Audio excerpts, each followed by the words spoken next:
Vejam como é grande o amor que o Pai nos concedeu, a ponto de sermos chamados filhos de Deus, o que de fato somos. Por isso, o mundo não nos conhece, porque não o conheceu. Amados, agora somos filhos de Deus, e ainda não se manifestou o que haveremos de ser. Mas sabemos que, quando ele se manifestar, seremos semelhantes a ele, pois o veremos como ele é. Todo aquele que nele tem esperança purifica a si mesmo, assim como ele é puro. Todo aquele que pratica o pecado transgride a lei. De fato, o pecado é a transgressão da lei. Vocês sabem que ele se manifestou para tirar os nossos pecados, e nele não há pecado. Todo aquele que permanece nele não peca. Todo aquele que peca não o viu, nem o conheceu. Filhinhos, não deixem que ninguém os engane.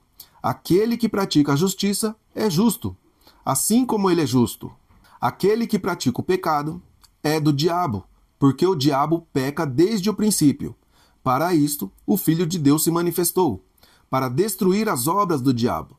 Todo aquele que é nascido de Deus não pratica o pecado, porque a semente de Deus permanece nele.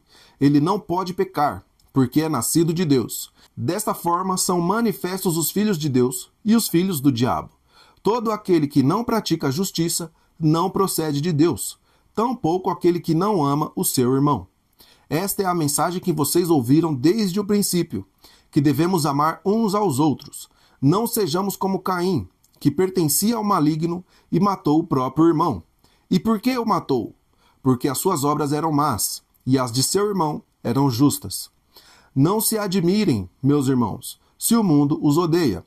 Sabemos que passamos da morte para a vida porque amamos os irmãos. Quem não ama, permanece na morte.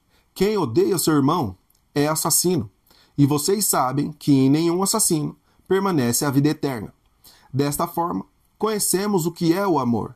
Jesus Cristo deu a sua vida por nós, e devemos dar a nossa vida pelos nossos irmãos. Se alguém tiver recursos materiais, vir o seu irmão em necessidade e não se compadecer dele, como pode permanecer nele o amor de Deus? Filhinhos, não amemos de palavra nem da boca para fora, mas em ação e em verdade. Desta forma, sabemos que somos da verdade e tranquilizaremos o nosso coração diante dele. Se o nosso coração nos condena, Deus é maior do que o nosso coração e sabe de todas as coisas. Amados, se o nosso coração não nos condena, temos confiança diante de Deus, e dele recebemos tudo o que pedimos, porque obedecemos aos seus mandamentos e fazemos o que lhe agrada. Este é o seu mandamento, que creiamos no nome do seu Filho, Jesus Cristo, e que amemos uns aos outros, como ele nos ordenou. Os que obedecem aos seus mandamentos permanecem em Deus, e em Deus permanece neles. Desta forma, sabemos que ele permanece em nós, pelo Espírito que nos deu.